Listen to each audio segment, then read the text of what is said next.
This is VSiN, the sports betting network. The numbers told the story, they always do. It's one of those idiots who believe in analytics. This is a numbers game with Gil Alexander on VSiN. Good Tuesday morning to you. It is a numbers game right here at VSiN, the sports betting network, VSiN.com, Game Plus, iHeartRadio, YouTube TV, and of course, Sirius XM channel 158. It's Gil Alexander in San Francisco this week and next week. Kelly Midland back at the mothership in Las Vegas. Good morning, sir. Good morning. Holding it down back here, Gil. Holding it down. How's San Francisco treating you so far? It's fantastic. It is gorgeous. You look great. You look great this morning. We don't have a light bar across your face right now. It's just you're looking tan. You're looking full of life once again. We thank you. It was very kind of you. I arranged for the sun to disappear for the first three segments. I know the first three segments yesterday was a bit of a pain with that. You're a powerful man. Quelling the sun here. We'll see if we can get it back here by the end of the show, though. Let's start with, first of all, Drew Dinsick's going to be on the show today. We'll talk NBA trades with him. We'll talk Wimbledon, any picks he has that remain at the All England Club at Wimbledon today, where Serena Williams makes her long-awaited return to the tennis courts against Maya Joint. We'll see how that goes for Serena. I do not have a play on that. Mark Borchardt on baseball a little later. Paul Carr on the World Cup. Joe Sheehan on Major League Baseball. We'll talk stage of elimination at Wimbledon as well. So a lot of tennis, a lot of baseball, and of course, a lot of soccer. Real quick, let me get to the tennis plays. I only have two today at Wimbledon. They're both on the ladies' side, and I think they're about to start. So I want to just get them out here. By the way, grass season has been spectacular. Yesterday, not so much. Yesterday was a 2-4, dropped a unit and 3/4. So try to make up for that today with these. I am on Oksana Selekmedova, Kelly. Oksana Selekmedova. Wow. Yeah, she's Russian. Taking on Sinya Kraus, who I believe is Austrian. Slight dog on Selekmedova at plus 107. And then the only other one is a little bit after that, scheduled for during the show. Elena Gabriela Rousset, Romanian, versus the American Katie McNally. She's a minus 141 favorite. So Selekmedova and Gabriela Rousset. After yesterday, I might have got a little more nitty today, knowing that I'll probably leave a few winners off the board that I might have otherwise played had yesterday gone better, but that's just how the cookie crumbled today. I didn't love the board today. So Selekmedova and Gabriela Rousset, both on the ladies' side, both should start. But the big headlines this morning, Serena, first of all, returning to action in just a bit against Maya Joint. Everybody, of course, with eyes focused on that. And then what did I say about our girl Iga? She could lose in the first round. She could win the tournament, the defending champ here. Well, Taylor Townsend giving her all that she can handle. They're tied a set apiece, and Taylor Townsend has a break point here at the beginning of the third set. So Taylor Townsend always live, and this was not a good first-round opponent for Iga. We'll see if she can muster through or not. Serena, as a non-tennis hardo, does this even move the needle for you at all? Oh, yeah, from an entertainment standpoint, for sure. Yeah, I'm interested in seeing it. I'm going to be rooting for her, absolutely. We'll see how far she can go. I mean, yes, will it... I love the move the needle questions, Gil, because you could interpret that so many different ways, right? Like, am I going to be taking time out of my life at some That's point what I'm looking for. In a week to sit down and watch a Serena Williams match? I don't know. If we're talking... If she makes the quarterfinals, yes, appointment viewing for me from there on out. I don't think that's happening, though. Do you? So today, no, I don't. So today, and we're going to look at stage of eliminations, maybe not. I think Serena is being one of the stage of eliminations we'll look at later. But there is, I guess my question would be, let's say we weren't doing a show. Let's say you had a choice today, first match back, grocery shopping, Serena. Would you go grocery shopping? Wow, what else is on the to-do list, right? You got to get some things done, right? It would probably be grocery shopping, Gil. Yeah, okay. I'm not ruining the routine. Yeah, just curious. All right, the big thing yesterday, man. Listen, you and I are not huge soccer guys, but it is hard not to get wrapped up between the Americans looking so great through the group stage, Team USA, and what we've seen throughout the group stage, and yesterday, the first real day in earnest of the round of 32. It is hard not to get wrapped up in the World Cup. I am all in, man. And yesterday, by the way, another triple header today. Norway, Ivory Coast. The winner will play Brazil. who beat Japan in the 96th minute yesterday, 2-1 to start the festivities. And by start the festivities, I mean, for those of us who had the draw, oh no, second game in a row to start the round of 32 where the draw got scuttled away. That was not fun, but Brazil advances. So Norway, Ivory Coast, the first of the 3 games today, winner of that takes on Brazil in the round of 16. Then today it's France against Sweden. The winner of that will play Paraguay, who beat Germany on penalty kicks yesterday, the first of the 2 penalty kick matches yesterday, which was just unbelievable, man, because it got to the PKs. Paraguay had it on their racket, if you will, to bring the tennis metaphor back into it. They were up 3-2. It was the 4th fair up, if you will. So all they had to do is put the biscuit in the basket. They clinch it. They miss. Germany hits their 5th shot. Again, all Paraguay has to do is make it. They miss again. So it goes to a 6th kick, and that is where Germany misses and Paraguay wins. And as my buddy Nico from Chile says, he goes, Gil, anybody from South America could tell you Paraguay is a tough out. And they are moving on. Paraguay is to take on, again, the winner of France-Sweden today. That was unbelievable, man. It was crazy. It was crazy. It was we didn't get to talk to him yesterday. We'll be talking to him later today, but it felt like the Paul Carr Super Bowl, right? It was for months leading up to this World Cup, talking about being down on Germany and being high on the South American teams. We were shocked to hear Paul Carr say that. It was awesome. For those of us that bet the penalties, whether over the 4.5 to get the penalty kicks or over the 55 made, that was a great seeing yesterday too. Go to penalties. Yeah, man, it was a wild day. I know you and I, Chris, Paul, we were all texting throughout the day. It's wild with these games going on all afternoon. Talking about getting things done and go to the grocery store. Oh my God. I was like, looked up at the clock. I'm like, it's 4:00. I haven't got anything done today. But crazy games, awesome to watch. And I think you and I are become penalty kick experts. That's what I think after yesterday. Well, that's a whole discussion we have to get into. First of all, let me just say this. And also, I heard Dave Ross mention this on By the Books that precedes us just in the last segment, which is also the way Paraguay is playing. Does that make Team USA's performance against Paraguay look all the more impressive now after what we saw yesterday? But yes, we had an extended discussion about the nature of penalty kicks. It's a 2-pronged discussion for those wondering. One is, can you think of anything dumber to settle 120 minutes plus of soccer than that exercise? And we were trying to think of an equivalent in other sports. And I think it's just boxing match, unsettled draw, just one unprotected punch back and forth, or a swim, a 10-foot swimming sprint, or whatever it is. You know what, Gil? I know the soccer crowd, and I know 98% of people hate it. I'm fine with it. I think there's nothing worse than watching the end of a soccer game when we are in the second extra time and these guys are exhausted and it's like one guy dribbling it 70 yards because nobody else wants to run with him. I'm like, all right, let's just end this. Go to penalties. Let's go. Let's get it over with. Yeah, I say that tongue in cheek because the drama is unbelievable watching it.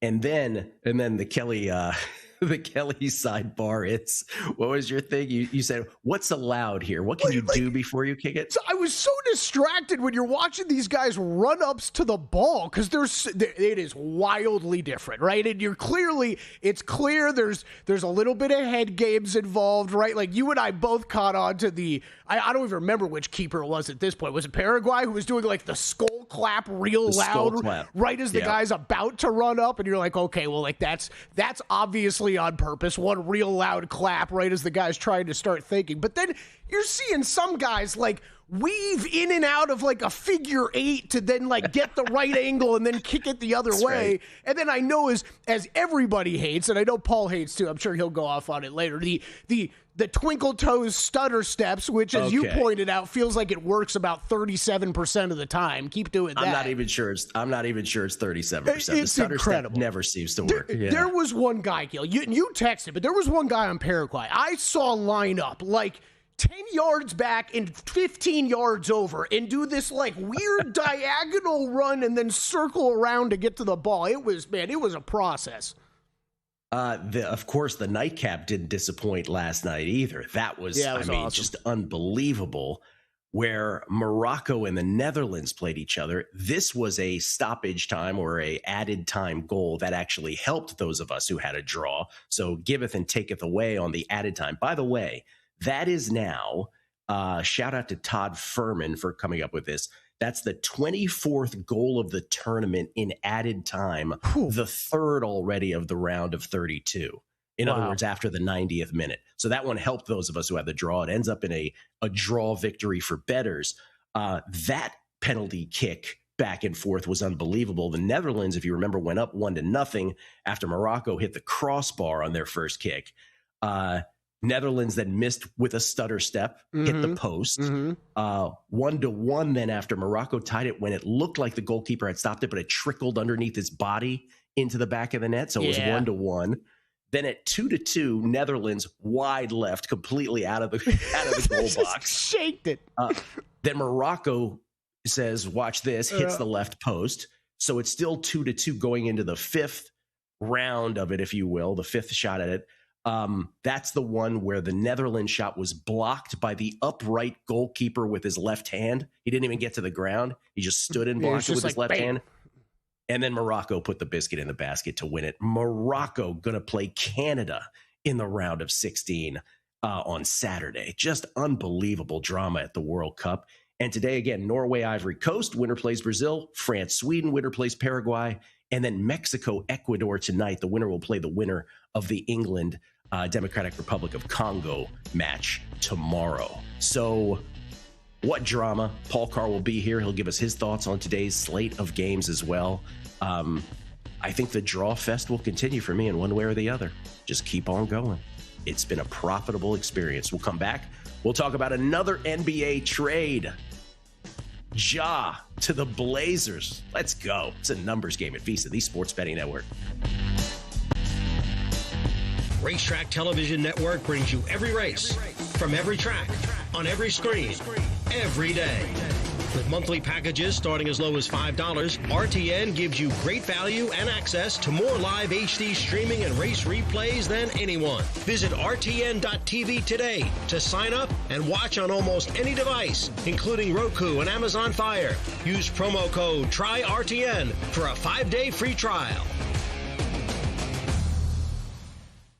This is VSiN, a network of sports betting analysts, writers, hosts, and handicappers, all here to help you become a more confident bettor. We broadcast live every day from Las Vegas, the sports betting capital of the world, and from studios across the country, giving you insight from every angle of the action.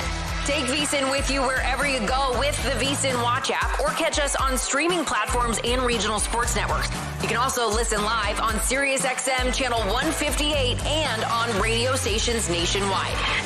Check out VSiN.com as well for betting tools, exclusive betting splits, AI-powered player prop projections from Opta, pro picks for every game, plus in-depth betting guides and articles built to give you an edge. From sharp betting analysis and daily best bets to insider interviews and expert breakdowns, VSiN is your trusted source for everything happening in the world of sports betting. See everything we have to offer at VSiN.com and become part of the Sports Betting Network. Coming up on the next edition of Follow the Money, Malcolm Banford is back, Sports Gambling Podcast, to preview the World Cup and his best bets. Hit 11 to 1 shot last week. Matty Vasgersian on the Tuesday MLB card in the awards market. CEO of Circa, Derek Stevens, on the contest. And we have a play we love in the Mexico-Ecuador match. Follow the Money, 4 to 7 Eastern, VSiN, the Sports Betting Network, SiriusXM channel 158. Check out the website for all the betting tools and analysis. Or get the VSiN Watch app.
A numbers game on VSiN, the sports betting network. This 4th of July, we are bringing back something we rarely do here at VSiN, a multi-year VSiN Pro subscription. For 1 week only, get 2 full years of VSiN Pro for just $299. That's access through July of 2028 at nearly 70% off the regular monthly price. 70%. You'll get our NFL season betting guide, daily best bets, real-time betting splits from DraftKings and Circa, AI-powered prop projections, 24/7 video on the VSiN Watch app, and every betting guide, season preview, and VSiN Pro feature that we release over the next 2 years. But don't wait. The special 4th of July offer disappears after July 7th. Head to VSiN.com/subscribe now to lock in 2 years of VSiN Pro for just $299. Wow, multi-year offer. That's VSIN.com/subscribe. We get tweets of beating the book. This is Kenny G, although not that Kenny G. He says, today I am celebrating my 77th birthday, which I share with your mom, Gil. May she rest in peace. Don't forget to take flowers to her today. Have a great visit to San Francisco. Thank you, Kenny G. Did that ever come up on the show that this is my mom's birthday today? I appreciate that very much.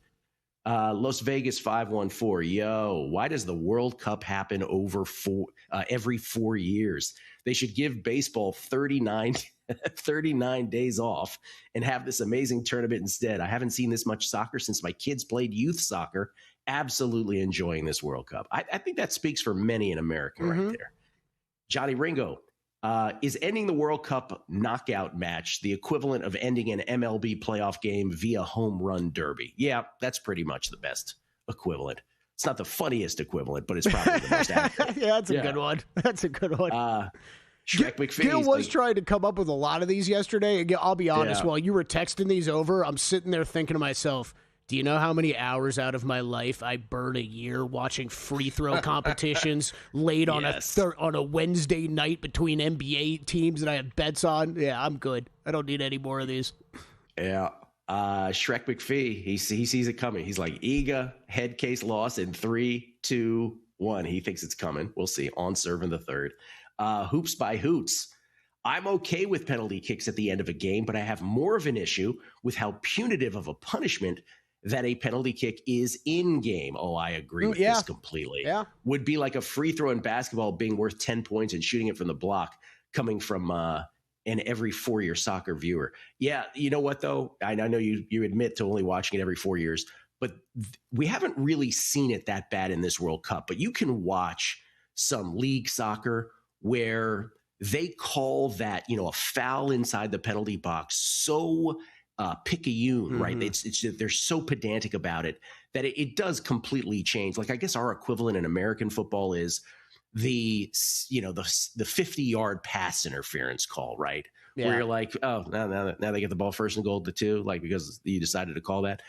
But it's even worse in soccer with that. I agree.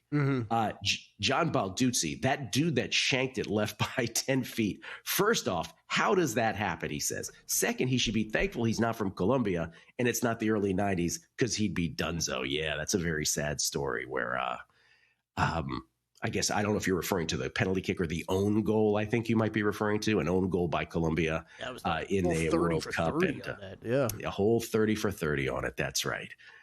Kelly, the basketball trades keep on keeping on, and the Gil, real quick. No, the shank to the left was bad, but wasn't it a player from Germany that sent it over the top of the crossbar? Yes, you are correct. From Germany too, way worse, right? Like, you're taking a penalty kick for Germany, and you said it like the field goal was good. There was a couple bad ones, besides the post being hit. Yeah, the Germany one called to mind. We actually brought this up on text yesterday. 1994, when Italy's Roberto Baggio kicked it into the stands as well over the crossbar. And it's just, you think about it, like as Americans, we're like, if it happened to our guys, we would barely remember it. But for these countries, man, Roberto Baggio, like the rest of his days, he has to live with that. And a country that every time they pass him on the street, right? They're like, I mean that's one where it's like, what's that equivalent, right? That's like Ray Allen airballing a free throw, right? I understand they're big pressure moments, but like to not even get it on target's incredible. Yeah. I don't know why I went with Ray Allen, but, I was going to say, when you brought up free throws, though, I was like, well, that's random. When you brought up free throws, I did think of it like Nick Anderson of the Orlando Magic, right? Like, what's he most known for? The poor guy played great in college at Illinois, had a pretty good NBA career, but he's only known for missing free throws. Like, I think 4 of them in that finals game against the Rockets. Yeah, so there's that. Speaking of basketball, though, so Ja Morant goes to the Blazers. What did you think about this trade? Oh boy, I love it. First of all, Gil, I didn't get enough time to say it yesterday. I know you know this. I know a lot of the audience is going to hate it when I say this. This is one of my favorite times of the year. The NBA offseason drama is the best reality TV show that we have out there. It is fantastic. I mean, Ja Morant, LaMelo Ball, these guys on the move, all the Twitter jokes that come with it. It's comedy gold. Great stuff. As far as the trade, it's hard.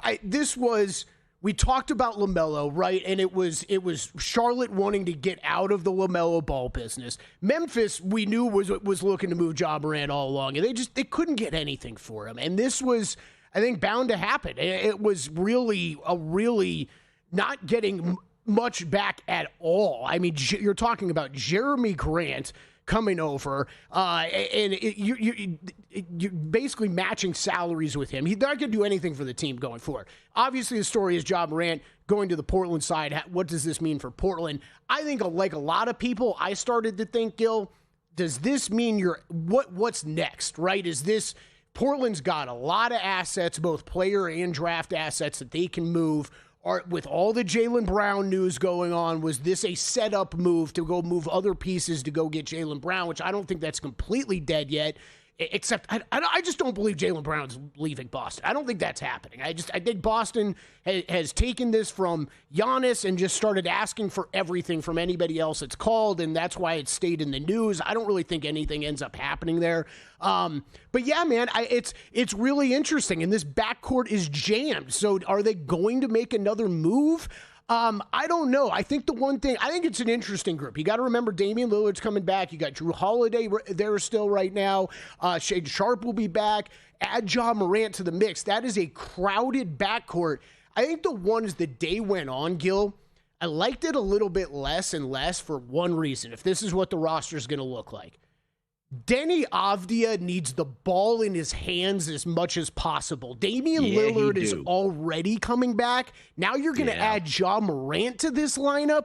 That usage rate's going to continue to go down for Denny, and I don't think that's a good thing for Portland going forward. So honestly, I liked it a little bit less as the day went on. Yeah, that's a good call. He does need the ball. By the way, and we didn't mention this about the whole Giannis stuff. Sorry, son making an appearance. Apologies. The one player, the Portland Trailblazers, like involved in the whole Giannis discussion stuff for a minute, they're like, we're not trading Denny for Giannis. Right. Think about where we've come with Denny Avdia from us talking about him on a numbers game 2 years ago, where the Wizards just haphazardly got rid of him, to this moment with him, where he is the deniable superstar of that team. The other stuff that's happening in the NBA, though, that is bubbling under. I mean, we talked about Draymond saying he's going to be a free agent now. I don't know if he doesn't, he may come back to the Warriors when all is said and done for less of a price tag. There's that. But the bigger stuff, Kawhi appears to be headed back to the Raptors, I guess. Those two teams just sort of haggling on player compensation and draft picks at this point. And this LeBron to the Warriors thing, man, appears to be real. And the Warriors don't even seem to think that they need to lure AD, Anthony Davis, to lure LeBron, if you will. They just think they can get LeBron straight. I don't know if that matters ultimately with when it comes to the NBA championship discussion or even a conference championship discussion, but the NBA offseason, as you say, filled with drama. Yeah, this is Brian Windhorst this morning with some updates out of the Warriors camp. He's reporting now Anthony Davis trade to the Warriors unlikely. Warriors have told Jimmy Butler they will not trade him. So if they're not going to trade Jimmy Butler, then Anthony Davis isn't coming. It does sound, though, like it is this LeBron to the Warriors thing way more live than I would have thought, just a day ago. I don't know what I would have put it at, 30, 40% yesterday. It sure sounds like we're past 50% on the chances of that happening. And then I was surprised I don't know about you. I was surprised to see the Porzingis re-signing at that number yesterday. It was a little bit. Yeah, so I don't like that was a little. As soon as that happened, I was like, well, they're not going to be able to make all these moves they've been talking about. It's circling back to Toronto, though, Gil. I love it. I love it. I think Kawhi, we make a lot of jokes for how much time the guy's missed, and it's fair. He had an incredible season last year. Who knows what's going to happen here in the next few weeks with some of the scandal stuff, the aspiration stuff hanging around the Clippers. For Toronto, though, bring this up. I don't really know what Boston's doing right now with Jaylen Brown. You've got, to me, a still pretty weak top of the East. You've got Boston looking ahead to the future.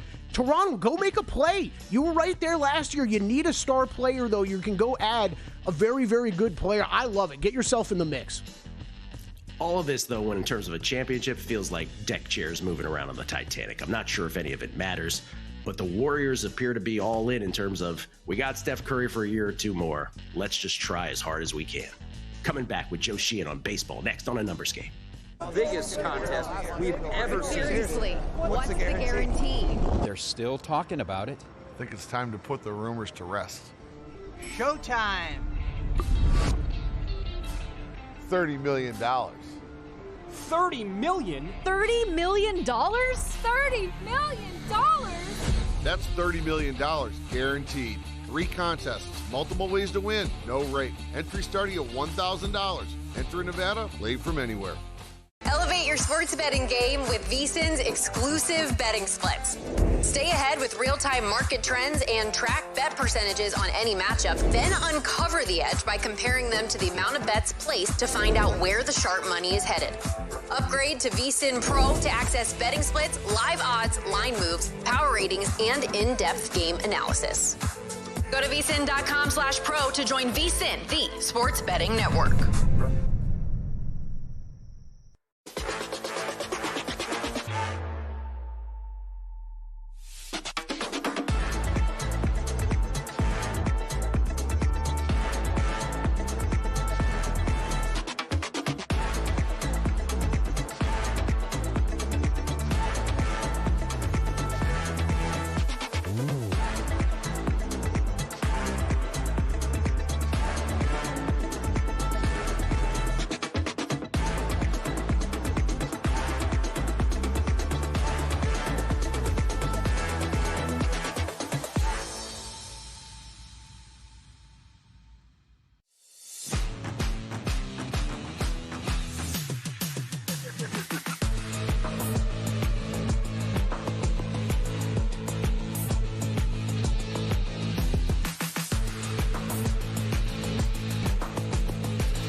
This is VSiN, the sports betting network.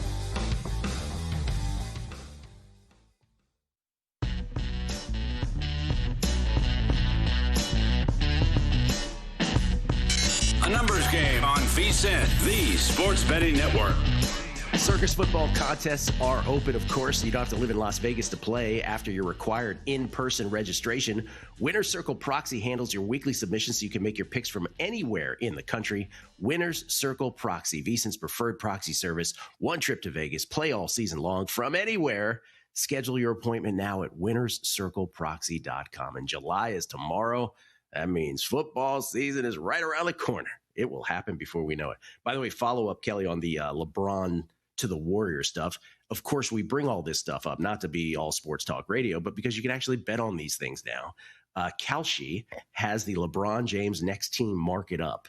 Stays with the Lakers or retires is, and I'll put it in our betting odds parlance, plus 128. Yes, that is the short shot. Stays with Los Angeles or retires, plus 128. The Warriors are plus 139, right behind that. And then far out from there, actually, it's Cleveland then, going back to Cleveland, reunion with the Cavs at plus 684, reunion with the Heat at plus 1462, and then it's everybody else. So in case you want to bet into that. Yeah, the one I was telling you, off air, just the be careful with the wording, right, on Kalshi. And I will say Brian Windhorst keeps reiterating about the kind of first thing we got to hear from LeBron is that he definitely wants to play next season before we really see where he's going to play. We haven't clearly heard that from him yet. So that retire part of that bet is definitely a possibility as well. And then I'll follow right up and seeing on Kalshi right now, Kawhi Leonard, 86% chance to play for the Raptors for his next team. So we're at that point. Okay. There you go. It is over. It is over, as Howard Cosell once said. And, of course, he was talking about monthly wins in the month of June in 2026. The Miami Marlins are your winner. They clinched it yesterday. I wouldn't be surprised if they're resting all their starters today on this news. A lot of champagne last night. Yep. A lot of champagne. 19-6. Heading into their final game of the month. The Miami Marlins, 19-6. By the way, you see our Cubs? Our Cubs are in fifth in the end, and they never had any chance of winning this. 4 wins back at 15-10. Oh, what could have been those first 15 games against a patsy schedule. The Giants, the Athletics, and the Rockies, they could not take advantage. They went 7-8 in those first 15 games, and that spelled their doom because the Marlins refused to lose. 19-6. Our next guest had the Marlins, but had them in May. That, I'm told, does not count. Nobody at William Hill Caesars or at Circa had a ticket on the Marlins. 0. The null set. The book scooped every penny. Joe Sheehan is that man I'm talking about who had the Marlins 1 month too soon. Joins us now courtesy of the Progressive Guest Line. You can follow him on Twitter at Joe_Sheehan. He's the author of the Joe Sheehan newsletter. Joe, a month too early, man. I'm sorry. A good friend of mine's not a big poker player, but he plays a lot of poker. And he always talks about flop lag. Like you've got 6-7 of spades and the flop comes Jack, King, Queen, diamonds. And then the next hand, you'll have King, Queen of spades, and it'll come 6, 7, 8 diamonds.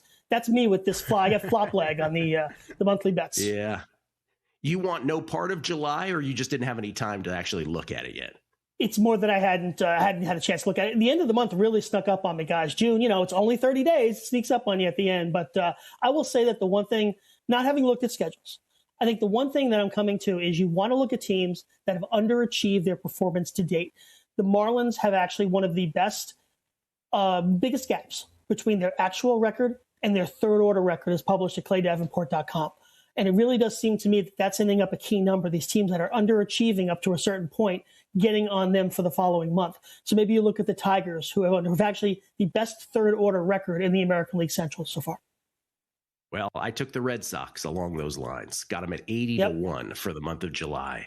I see that Circa, I don't know if I got the openers at Circa, but Circa posted theirs yesterday. And by the time I got to look at it, they were 25-1 at Circa. So 80-1, a good one. Yeah, CLV, I can't tell you how many times it's resulted in nothing whatsoever, Joe, but at least got a good number on it. Before we get into your picks for the day, I just wanted just a minute from you on, because it's kind of the midway point, give me the 3 biggest headlines in baseball first half of the season as you see it. the lack of great teams, or arguably the lack of good teams. The National League has such a dominant performance over the American League that the American League doesn't have 6 500 teams right now. You've got a situation where if the season ended, a sub-500 team might make the playoffs. A 500 team might win the National League West, the American League West. So that imbalance between the leagues and really just the lack of greatness is part of it. I think the ABS is one of the biggest stories. Something we talked about a lot because it was new when the season first started, and now it's just become part of the framework. It's what we do. It's like originally when replay came into play, we just we got used to it. What I will say though is it's become very much a tool to prevent runs. And I don't know that we all saw that coming at the start of the year. Most of the challenges now are by catchers. Teams have learned that catchers are better than hitters and pitchers at it, and they've learned that they want to prevent runs more than they want to have hitters using up their challenges. And then, the injuries. Aaron Judge, Tarek Skubal, Mookie Betts had some time on the IL. We're used to injuries at this point, but it seems like the level of stars getting injured has been higher than at any point in other seasons. Those are 3 great answers to that question. I think that's a great summation of the state of the game right now. You do have plays today on the last day of June. You got 5 of them. Let's start with the Red Sox, who I just mentioned. They're on a 5-game. Well, they swept the Yankees. They win last night again. They close out the month against the Nationals. Does this magic carpet ride continue? I think it does. And you mentioned them as your July wins leader. They've been getting some great pitching by rookie starters, one of whom goes tonight, Connolly Early. Peyton Toll, Jake Bennett have also been very good for them. This was not how they were supposed to go for them. They were supposed to be a run-scoring team. And it turns out they're actually getting by on this starting rotation. Throw in Sonny Gray. Remember, Garrett Crochet has been on the IL. He was terrible, and then he went to the IL. But it's these rookie starters that have really kept it going for them. The Nationals and Red Sox are going in opposite directions. I think if you looked at this game as far back as March, you would have said the Red Sox will be minus 170, minus 175 here, even against Cade Cavalli. So I think the odds aren't quite catching up to where these two teams are right now. Rays find themselves atop the AL East by a game and a half, and the Royals this season is just going nowhere fast. What are you playing in the Royals-Rays game today? These two teams played last week at the Trop. They split 4 games. 2 of them went way over, including that no-hit bid by Ian Seymour and the Rays bullpen. The matchup tonight is interesting. Noah Cameron and Griffin Jacks aren't pitching that great, but the Rays are 24th in baseball in WOBA against lefties. The Royals are 24th in baseball in WOBA against righties. So it is a bad matchup for these two offenses. I really like this game to stay under 10. It's a little bit juiced. I think it might get to 9-5 before the day is out. Speaking of going nowhere fast, the Giants and the Diamondbacks both. It's funny, we talk about third-order record. The Giants have underperformed their third-order record by a lot, one of the highest numbers in baseball. So I look here. I also see Landon Roop talking about underperformers. The gap between his ERA and his FIP is the second highest in baseball. He actually has a sub-3 FIP. Would have been really one of the best starters in the game. Goes up tonight against Brandon Pfaadt, who's been going backwards really since he had that great playoff run in 2023 with the Diamondbacks. A FIP ERA over 5, an actual ERA over 5. This is basically a coin flip in Arizona tonight, and I like the Giants to win it at minus 108. Yeah, the sequencing has been terrible for the Giants, but that's how the cookie crumbles again with baseball. Dodgers and Athletics at Sutter Health Park in Sacramento. Dodgers were a really affordable price last night. They got it done against the Athletics. This total is set at 11. Yeah, and I know that sounds like a really big number. It is a really big number.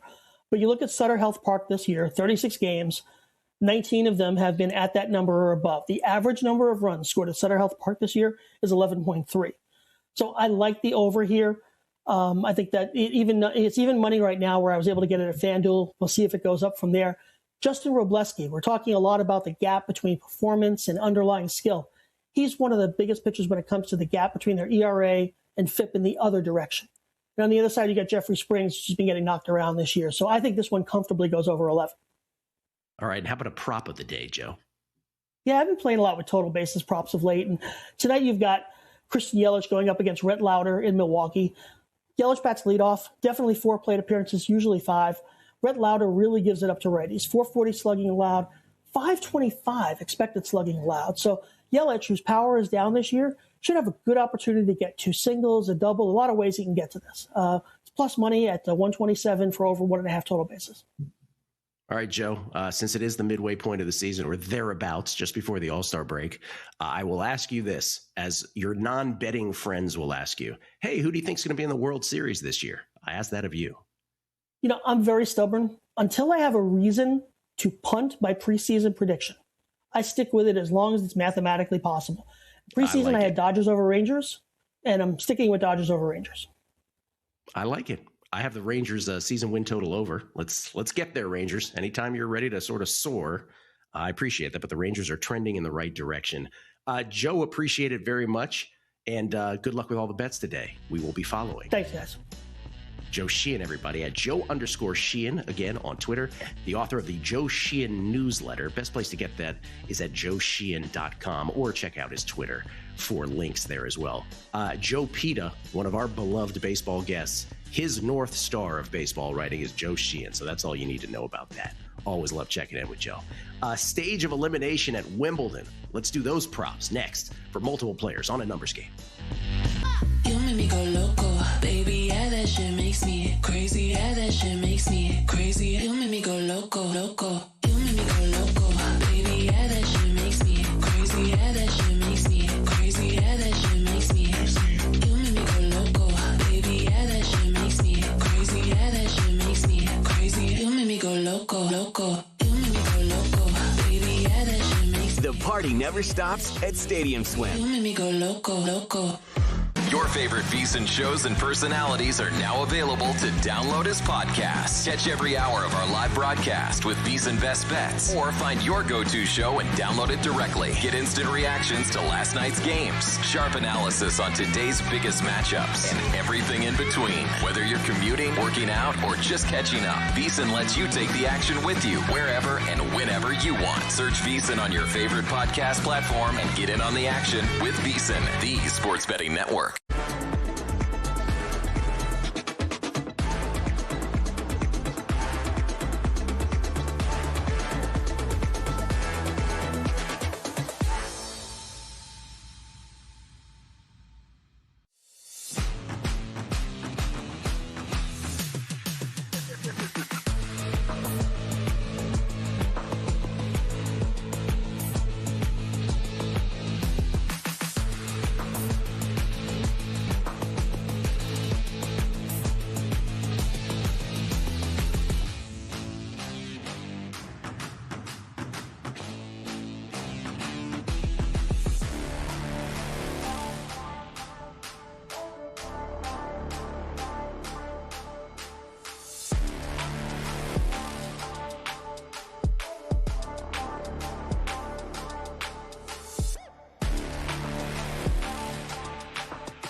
A numbers game on VSiN, the sports betting network. Back on a numbers game live from San Francisco, in my case. Gil Alexander, Kelly Bidlin back at Circa Resort Casino, downtown Las Vegas. Kelly, you just, what did you just say? A little broadcasting news in my ear. You said Golic and Golic back to ESPN. Is that correct? Back to ESPN Radio, new morning show. They will be launching the Golics return. The Golics have 75 lives. They do. It's incredible. Big, how many people in name. your life? How many people in your life do you know are like, I gotta listen to Golic and Golic today? How many people do you know? Hey, you know what, Mike Golic? A while ago, there was a lot of people, that's for sure. But they've been bouncing around. They've been bouncing around now. We've worked with them at a couple spots, that's for sure. By the way, they're lovely gentlemen too. I shouldn't say that. They really are. We get tweets at Beating the Book. Now I regret even saying that. We get tweets at Beating the Book. This is from Rules for Society. Yesterday, in between the awesomeness of the Cup, I hopped on Netflix to look for Breakpoint. While searching, I scrolled over the Jailblazers and then got the Jaw news. So he's referring to a tennis docuseries called Breakpoint, which I didn't love. It was good. It was the equivalent of the golf one that they had on Netflix. What was that one called? Yeah. Full Swing, right? Full Swing. I'm kind of the same way, Gil. Yeah. The Jailblazers doc on the Blazers I actually never saw. Nemo, Ryan's voice. Interesting. Kelly brought up a free throw contest at the end of a game. How about a free running dunk versus a rim protector? Might be onto something here. That would be something. That was that not an American Gladiators event or something? Wasn't it that you didn't like jump on the trampoline, or that was the trampoline ball, whatever they called that? Now there's a slam ball. Thank you, Chris. Now there's a documentary, the American Gladiators documentary. Oh my!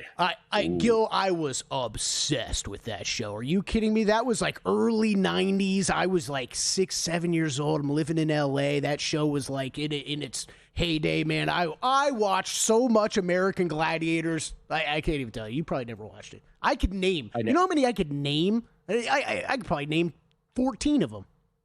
Really? Because they all played through horrific injuries. They did. They all have like the same amazing. Name.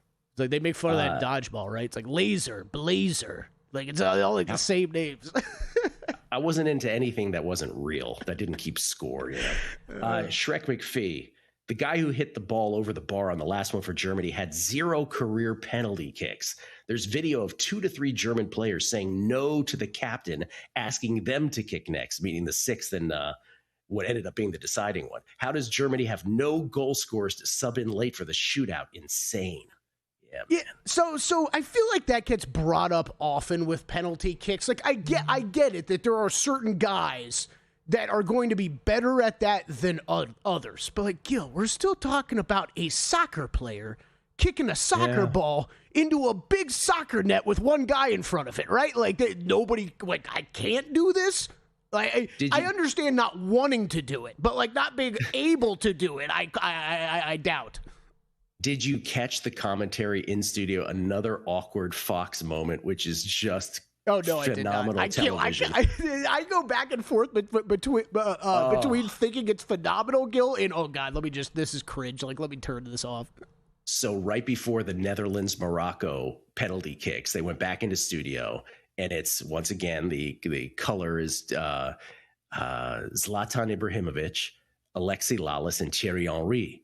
And so they're talking about the upcoming PKs, and Alexi Lalas is saying, it is a skill. It is not luck. It is a skill. You know how Alexei talks. Mm-hmm. And Zlatan just cannot resist. His ego does not allow him to let Alexi Lalas, a far worse soccer player than he, speak on things. And he goes, Alexei, have you ever done penalty kicks before? And Alexei goes, a long time ago. And Zlatan follows up with, have you ever done it at a World Cup? Alexei goes, no. And he didn't say a word till like the last second of the segment. It was brutal. I have a feeling, Gil, that those relationships are only going to get more tested here as we move on through the tournament. Oh my God! I can't believe he threw that at him. That's the old we do shows with former athletes, and it's you never played the game, but it's like, all right, cool conversation. Cool. Yeah. But like Alexei Lalas played like on the highest national stage for the U.S., but those guys couldn't care less. Tony Taglioni. I do love the drama of the penalty kicks, but it's like being tied after 72 holes and settling it on a putt-putt course. Yeah, that's another one. Mm-hmm. Scrabble Star, a Biscayne Dog 74 Gil, Nick Anderson, eh? How about Scott Norwood walking the streets of Buffalo after wide right? Yeah, I only brought up Nick Anderson because Kelly, you said something about Ray Allen shooting free throws. So that's why I went to Nick Anderson. Yep. Pat Montefort. Hey, Gil, I would have bet the mortgage that the Marine layer would be in play today for your setting versus the sunny AM yesterday. Summers in San Francisco and in Cali are bipolar. Yeah, it'll be sunny by noon for sure. Any thoughts on the Mariano French guy? Does he have great grass numbers? Wait, are you speaking about Mariano Navone, who's not French? I'm not sure who you're speaking about. I'm going to go with yes, unless there's another. Yeah. Navone's grass numbers are fairly good. I almost bet on him today, but I did not. But his are fairly good. Rick Ollier, soccer thoughts. 1, they gave Japan like 10 extra minutes after the extra time was added. WTF was that?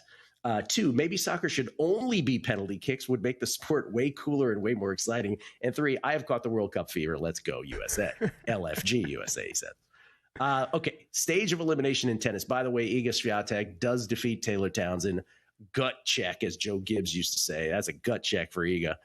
She gets by a very tough first-round opponent. So Danny Higgins did a great job with the stage of elimination props. And so these numbers are from yesterday, so they don't account for Iga having just won this match. But these were the numbers yesterday, and I just want to sort of comment on these. So this is her stage of elimination. What round would she, if she is knocked out? And I do think my only commentary here is, like I said, she could lose in the first round, she could win the tournament. But that this is properly priced, that the third round, Kelly, being the short shot, is correct. Don't bet the second round. I think she gets through that, no problem. But if you believe that Iga loses, third round is the appropriate short shot, because there she would face Alex Ayala, the Filipina sensation.